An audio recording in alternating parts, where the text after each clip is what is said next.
All right, guys, let's talk about tools. We all like talking about tools, but let's talk about how and when and why you should buy them if you're in this line of business, because it's not always the right time to buy tools, and sometimes you put off buying a tool when you should really just buy it. So let's get into it.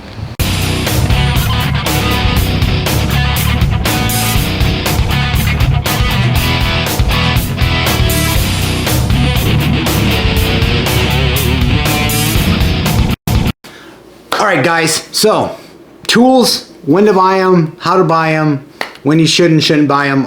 I'm going to give you my best practices because, well, I buy a lot of tools. Not lately, as far as, you know, when you get started in this business, you're going to buy a lot of tools, but I have enough tools to suffice for most everything. So I still find myself buying tools, so that's what kind of led to this video. And somebody asked me the question, I'm like, oh, this is it's a good topic for a video. So I got 4 or maybe 5 major topics. One, you know, for tools wise, buying them. There's one, just buy it. There's certain tools you just buy them, and then there's another one where you gotta make sure that you have a reason to buy the tool because it might be a little more expensive. Like I kind of count on as like power tools for that, because you gotta make they're pretty they're always probably at least 3-figure tool, if not 4-figure, depending on some of them. But you gotta have a reason to buy the tool. And then there's also tools where you gotta save to buy them, or because you're trying to build up money to buy them. They're probably 4 to 5-figure tools. And or if you rent a tool 3 or 4 times, you might as well just buy it, because obviously you'll recoup your depending on the tool. Don't get me wrong, depending on the tool, but you can recoup your costs by owning the tool and actually make money, more profit by owning the tool than just renting it, going to and from, spending time to and from the rental and dropping it off, picking up, filling out paperwork, and then getting to the job site, etc., etc. So, and then also you have another version where you have to finance.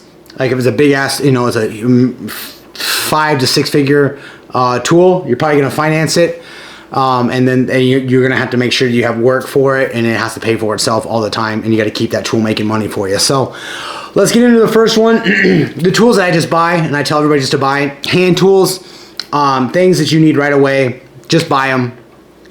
You shouldn't have to ask permission, or shouldn't be a second thought. Drywall squares, screwdrivers, hammers, small things, drill bits, these, we're going to go over here in a second, but bits, like I don't second guess or second thought about buying the small stuff because I need it. They're consumables. Drill bits are consumable, saw blades, all those, technically they're tools, but come on, like, you need them for the job, just buy them.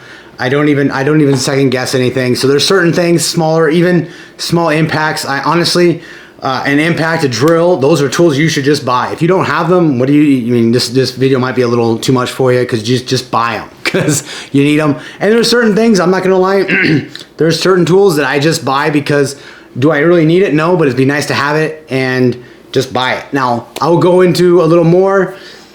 Wait for, and when tools that you should just buy, as far as like say maybe the second tier where you might want to save, or a more expensive power tool, if somebody's running a special where right then and there you get a certain tool for $50 to $70 off that you're gonna need in the future, but you don't need exactly right now, well, if you spend the money now, you're gonna save that money from later.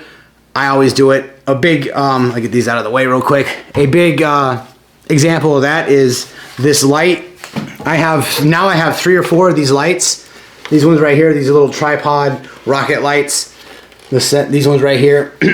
I originally had like 2 of them, and I needed some more because we have obviously I'm working on this basement. We have other job sites working on, and I needed them, but I didn't really absolutely need them. I can get by with the other lights that I have, but Home Depot was running a special. I think I got these for like $150. They're usually like $230 or something like that. So yeah, just buy them. I need them, and they're running a special. It's just money, less money out of my pocket than if I wanted to procrastinate and just wait for when I actually needed them, because you're going to spend more money that way.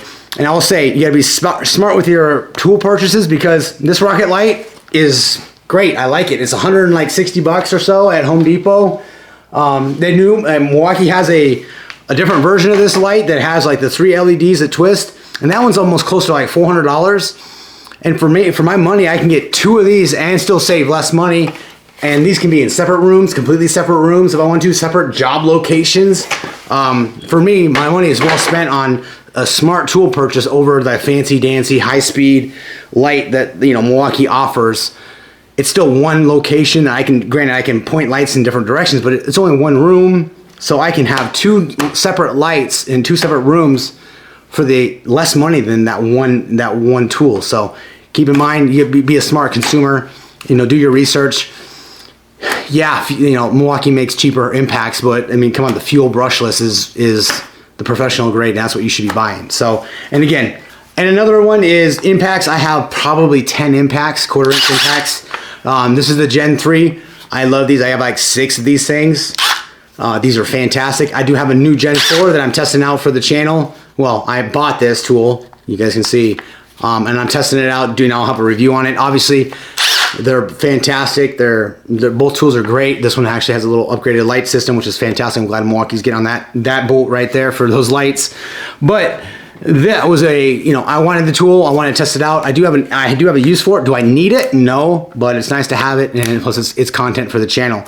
But the thing is, with these tools, you need them. You need an impact, so you might as well just buy it. This is why I'm one of those tools that you just buy it, because yeah, it's going to be $140, $150 for this tool without the battery, but you need it for pretty much every job. So now, a cable stapler, air pump, stuff like that, you probably want to wait until you actually need the tool. But keep that in mind. That's how I buy the small tools.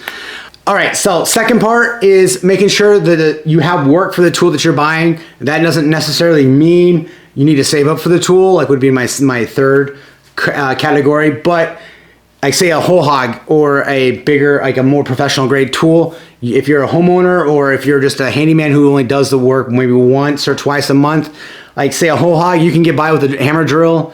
Or even an SDS. Honestly, I prefer, like, SDSs are fantastic, but they're expensive. So if you only need, you only need to do that 1 or 2 drills a month, with that an SDS will definitely hammer right through, or you gotta spend the extra minute or 2 when overheating the Gen 3 Milwaukee drill on.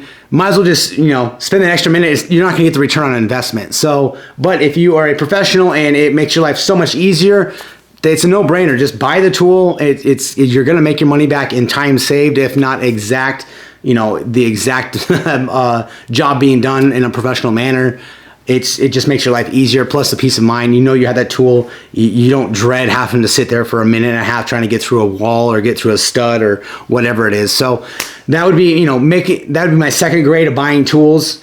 Is if you have the work and it's going to make your life that much easier, it makes no sense. You're looking at a tool that costs $400 and it's going to save you hours and hours over a month of just heartache or sweat and tears and all that good stuff. Then absolutely buy it. But if you're only going to you're only making that 1 or 2 drills a month, then the return on investment's not there. So my next one would be if you're saving up for a tool, if it's a large purchase, and if you have to rent the tool 3 or 4 times, might as well just buy it in, because you're in that business. Whatever you're renting that tool, you might as well buy it. You can pocket the additional profit, plus you have the tool on hand whenever you need it, and you can also rent it out to other people if you need to. So that would be like, say, that's, if you're like I would say a ditch witch, a skid steer.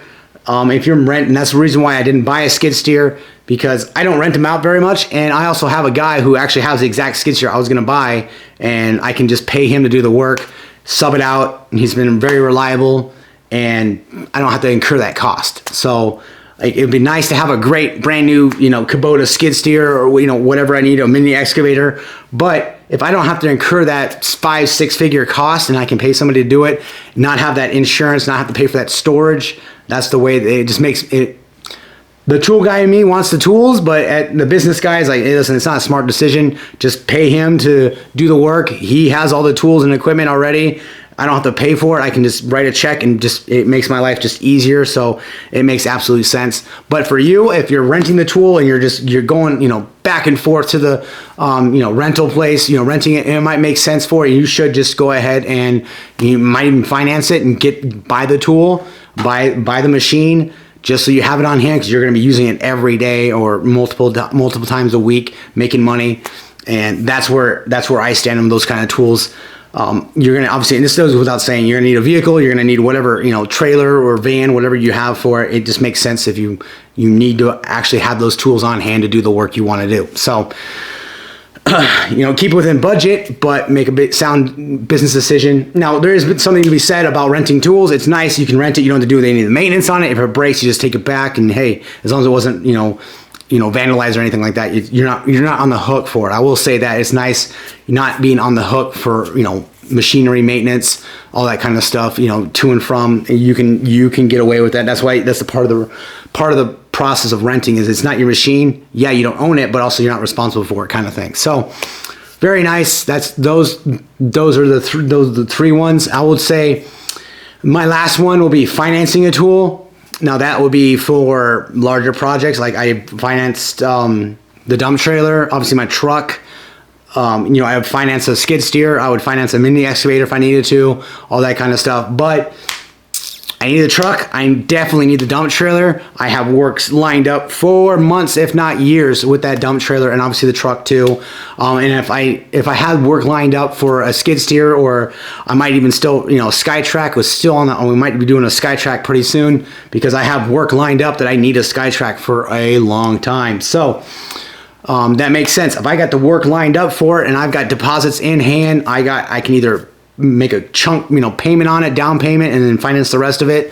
But, you know, you want to spend somebody else's money before, you know, yours, because with the way the market goes, you know, it's easier. It's actually cheaper with inflation, because I think inflation is like at 8-9% now anyway. Thank you. Appreciate it. But, yeah, spend their money before you spend yours. But having the machine, I mean, it's a luxury. Having a dump trailer on site, and I don't have to worry about, you know, making sure that it's there for the 3 or 4 days. It's somebody else's, and they want to take it and dump it and go to another job site. I can just leave a dump trailer wherever I need to. It's there for my guys. I don't need to worry about it. Yes, there's you know, theft risk and all that kind of stuff, but you know, the same thing goes with any of the machine. So, but that's another reason to finance a tool. You gotta make sure that it's worth it, and you're obviously financing it, so you're paying more money than it's actually list prices, because you have interest rates and all that kind of stuff. But you know, the way that, like I said, the way the economy is going now, your money today is worth more now than it will be in the future with inflation. So keep that in mind. And also that with those kind of bigger machines, like a dump trailer or truck, if you buy those tools, those bigger tools, it opens you up for additional work. You can do different jobs. Your scope of work opens up too, so you can have more avenues of revenue, if that makes sense. So I think that's all I got for this video, you guys. Going from the hand tools all the way up to six-figure excavators, and I'm not talking about the cats and the huge bulldozers and D10s. Those things are way above my pay grade. Those things cost millions of dollars a piece. I think like a wheel on one of those big ass loaders costs like $250,000. So I'm not talking about that. I'm talking about the small guy kind of stuff, the impacts, the hand tools, and small mini excavators and stuff like that. So see you guys in the next video. I appreciate it. Still working on the basement, so we'll get more videos out of here soon, but I appreciate it. Thank you.